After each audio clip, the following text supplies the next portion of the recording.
Well, Crystal, welcome to our YouTube page. If you've come to this particular page, it may be that you're new to the area and you want to find out more about me as a person, as part of the working out of which church might suit you best in the future. There are many churches on offer here in Penarth, and we want what's best for you. I wish you well in your explorations, and will be praying for you. If you want to find out more about the parish of Penarth and Llannog itself, well, there's an accompanying video available in YouTube. If you're a priest somewhere else and you're interested in the vacancy for a vicar at All Saints in Penarth, then perhaps you've come to visit this site because you want to find out a little bit more about me as a future colleague and to make sure I'm as normal as possible. Um, well, I'm afraid that can't give you any guarantees on that one, but you might find something useful in the information that follows.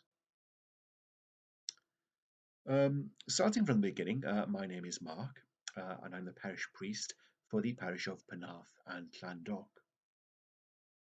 Next year, in 2021, we're going to form a large kind of parish called a ministry area with the lovely people in the neighbouring parish called the parish of All Saints in Penarth, which covers the western part of the residential area in Penarth, whereas we cover the other sort of 3/4 of the town and the surrounding countryside. We're all very excited about joining together. We've been working together now as neighbouring parishes for about 5 years, and it seems like a good time to get hitched. I'm married to Kathy, who works for Cardiff University, and we have a daughter in a local school. I was born and brought up in a bilingual community up in North Wales, and later studied microbiology at university for about 8 years. And later I specialised in the genetics of vaccines, which is why the COVID things going on at the moment are of great interest to me. Um, After university, I undertook teacher training, and I taught in a wide variety of schools and colleges, in some inner city environments, in the Nottinghamshire coalfields, in quite posh North Oxford, and in Sussex, and rural and other coastal locations too. So I had quite a long teaching career before coming into the ordained ministry. You probably want to know a little bit about that aspect. Well, I trained for the ordained ministry at a college in Oxford, which values a breadth of churchmanship. And I studied academic theology there, of course, and at the city's university. And I've always been involved in ecumenical activities of one sort or another.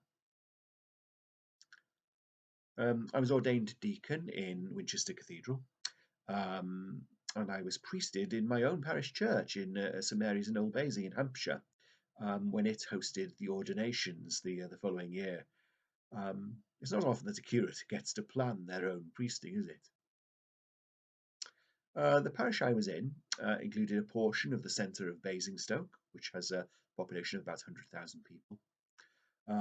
It also had significant industrial and commercial areas, and then as you moved outwards, large residential areas too, as well as quite a large chunk of rural Hampshire. And in that chunk of rural Hampshire, a number of people commuted to London.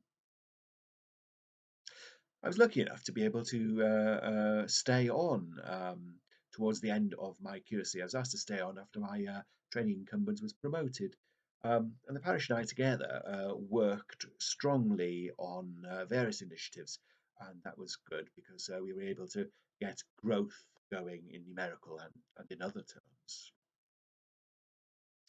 My next appointment was in neighbouring Wiltshire, where I was rector of a group of 5 independent but cooperating parishes near Trowbridge. It was quite a large rural area. It was about 130 square miles of it. And there was also included within that a sort of a chunk of Salisbury Plain. So I've been lucky enough to work with the MOD and the Army specifically quite a lot during those years.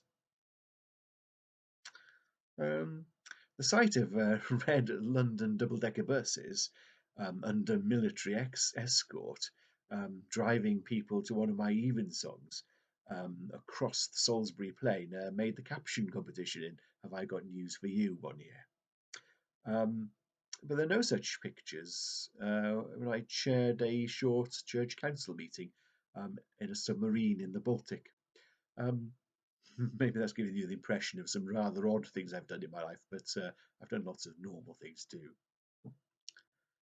Um, I've been lucky enough to have done a number of broadcasts with the BBC over the years, a number of interviews and even songs for local radio and nationally to do with World War II commemorations. I've also hosted Radio 4's Sunday Worship, and I was lucky enough to have two broadcasts a year for Radio 3's Choral Evensong. This is mainly because I hosted the Eddington Festival of Music within the Liturgy each year, which is a sort of mecca for people of a more traditional churchmanship. Um, and they come flocking in there to hear the best of choral music.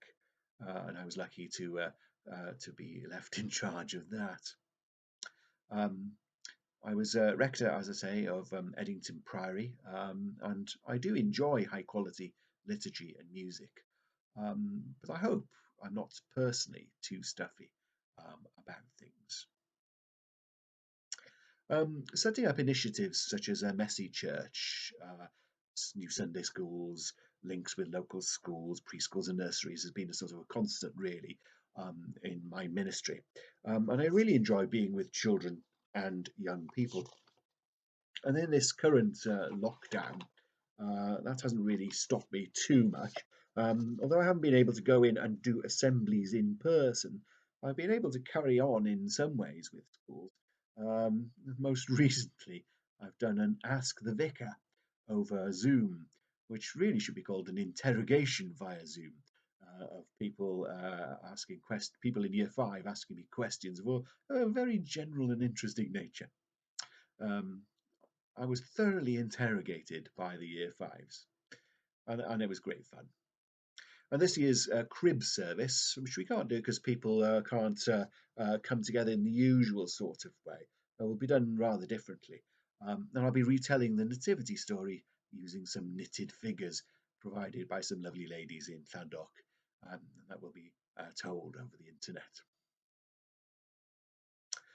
I worked very well with my former colleague at All Saints, Peter, who retired this year, and I hope to repeat the same with my future colleague. Our current parishes do a range of things together.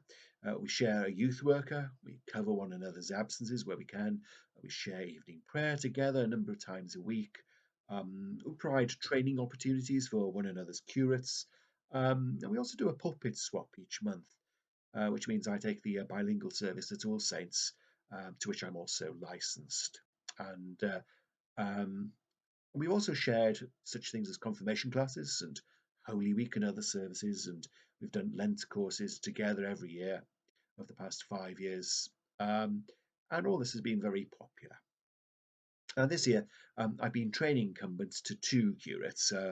My own curate, who finished in the summer, and also to Reverend Ali Reeves of All Saints, which I've enjoyed very much. Actually, Ali's been doing great work during the COVID period and during the interregnum at All Saints. It's been great for me to keep an eye on her and to encourage her wherever I can. My chaplaincy work, if you like, has always included local uniform organisations, and the Royal British Legion, of course.